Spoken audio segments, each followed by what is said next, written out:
साथियों नमस्कार, जय भीम।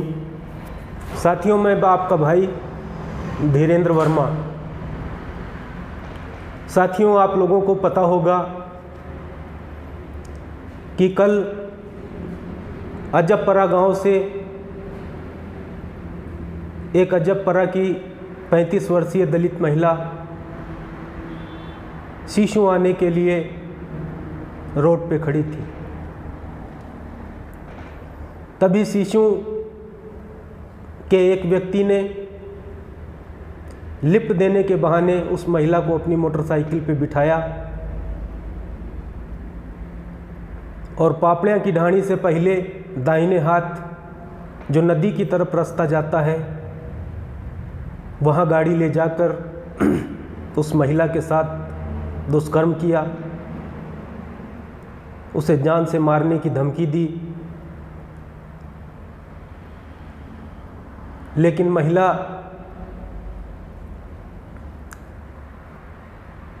चालाकी दिखाते हुए उसको किसी तरीके से शिशु गांव लेके आई। साथियों शिशु गांव लाने के बाद में उसने लोगों से अपनी पीड़ा बताई। लोगों ने पुलिस को फ़ोन किया और उस अपराधी को पकड़ के रखा और पुलिस का इंतज़ार कर रही थी। तभी साथियों वहाँ गांव के 50-60 लोग 70 लोगों की भीड़ इकट्ठा हो गई थी। साथियों उस महिला की मैं आइडेंटिटी डिस्क्लोज नहीं कर रहा हूँ, सुप्रीम कोर्ट की तमाम सी गाइडलाइंस हैं, लेकिन उस महिला के चेहरे को जिस तरीके से लहूलुहान कर रखा था, जब मैं वहाँ पहुँचा तो उस महिला का चेहरा देखते ही मेरे आंखों में आंसू आ गए। जिस तरीके से रो के वो अपनी वेदना बता रही थी, मैं अंदर से पूरा हिल गया। लेकिन साथियों वहीं पर गांव के तो बहुत से लोग खड़े थे, लेकिन गांव के दो व्यक्ति आलोक पटेल और ललित पटेल उस अपराधी की गलती बताने की जगह पे बेचारी उस पीड़ित महिला के अंदर ही गलती निकाल रहे थे और उस महिला से कह रहे थे कि तुमको इसकी मोटरसाइकिल पे लिफ्ट लेना नहीं चाहिए। भाइयों आप सब लोग जानते हैं, रास्ते में हम लोग आते जाते हैं, हमारी तमाम सी बहन बेटियां भाई हमको अकेला देख के मोटरसाइकिल पे हाथ दे के लिफ्ट मांग लेते हैं। लिफ्ट लेने के बाद अगर कोई उस भाई या बहन के साथ बदतमीजी करे तो लिफ्ट लेने वाले की क्या गलती है। साथियों ये दोनों भाई उस अपराधी के समर्थन में इस तरीके से महिमा मंडन कर रहे थे उसका,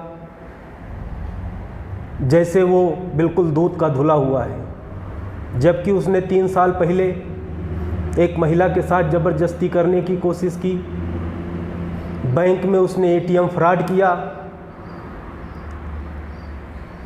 इसके साथ साथ ये दोनों भाई गांव में तो उस आदमी का समर्थन कर ही रहे थे।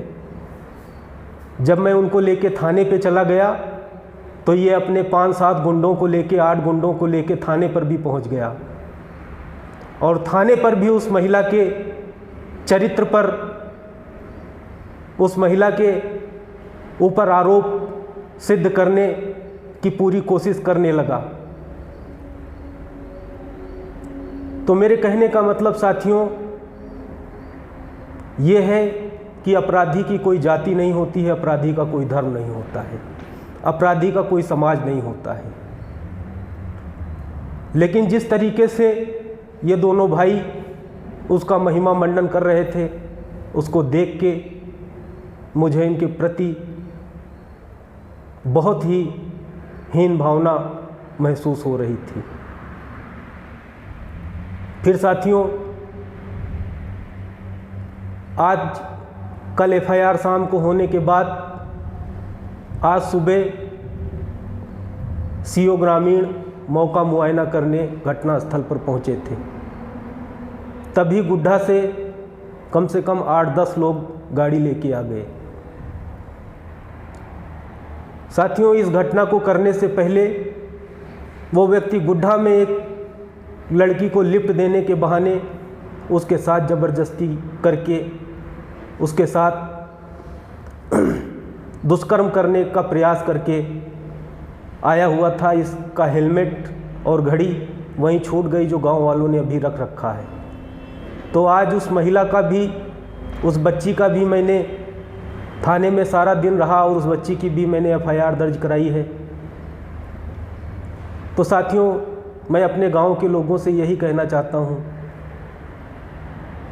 कि जिन 2 लोगों का मैंने नाम बताया है, ऐसे लोगों से पूरे गांव को होशियार रहने की ज़रूरत है। जब ये अपराधी का महिमा मंडन कर सकते हैं तो आप सोच लो कि इनको अपराध करते वक्त कितना समय लगेगा। तो ऐसे लोगों की पहचान करिए और समाज में इनके ऊपर नज़र बना के रखिए कि इनकी एक्टिविटी क्या है। बाकी मैंने इनके खिलाफ भी कंप्लेंट दे रखी है, परिवार दर्ज करा रखा है। और वहाँ थाने में पहुँचने के बाद में ये दोनों भाई कह रहे थे कि इनका केस तो ऐसे ही होता है। मतलब इनके कहने का मतलब था कि दलितों का केस तो ऐसे ही होता है, पैसे लेने के लिए करते हैं। तो मैंने इन दोनों भाइयों के खिलाफ भी कंप्लेंट कर रखी है। बहुत जल्द इनके खिलाफ मुकदमा दर्ज करा के कानूनी कार्रवाई कराने का काम करेंगे। मैं तो बस आप लोगों से यही बताने आया था कि आप लोग से मैं हाथ जोड़ के निवेदन करता हूँ कि उस महिला के साथ बहुत अत्याचार हुआ है और आप लोग उस महिला का जो है साथ नहीं दे सकते थे तो उसका मनोबल बढ़ाना चाहिए था। तो मैं अपने सभी गांव के सम्मानित सभी जाति धर्म मजहब के लोगों से कहता हूं कि अपराधियों की कोई जाति नहीं होती, कोई धर्म नहीं होता, कोई मजहब नहीं होता। अपराधी अपराधी होता है। लेकिन कल जिस तरीके से इन दोनों भाइयों ने उनका महिमा मंडन किया उसे देखकर मुझे दुख हुआ। तो उनके समाज के लोगों को भी इनके ऊपर विशेष नज़र रखने की ज़रूरत है। तो मैंने सोचा ये सूचना आप लोगों तक पहुंचा दूं ताकि ऐसे असामाजिक तत्वों के ऊपर समाज की और प्रशासन की नज़र बनी रहे। तो साथियों, आप लोगों का बहुत बहुत धन्यवाद। आप लोगों ने, जिन भी लोगों ने उस महिला का साथ देने में, उसको न्याय दिलाने में जिन लोगों ने भी मदद करी है, मैं उन सभी का धन्यवाद करता हूं और उन सभी के प्रति मेरा नमस्कार है। और हम लोग साथ मिलके कदम से कदम मिला के एक दूसरे के सुख दुख में खड़े रहेंगे। हर गरीब, शोषित, पीड़ित, वंचित की मदद करेंगे। न उसकी जाति देखेंगे, न धर्म देखेंगे, न मजहब देखेंगे, न पंथ देखेंगे। तो साथियों, आप लोगों का बहुत बहुत धन्यवाद। जय भीम, जय भारत। और दूसरी बात साथियों, एक चीज़ और बताना चाहता हूँ कि राणौली की पुलिस ने हमारे साथ अच्छा व्यवहार किया, अच्छा कोऑपरेट किया। तो मैं राणौली के SHO और CO ग्रामीण को भी धन्यवाद देता हूँ सहयोग देने के लिए। उनकी ड्यूटी है ये, लेकिन फिर भी उन लोगों ने जिस तरीके से कोऑपरेट किया उसके लिए मैं उनको भी धन्यवाद देता हूँ। तो जय भीम, जय भारत, जय संविधान।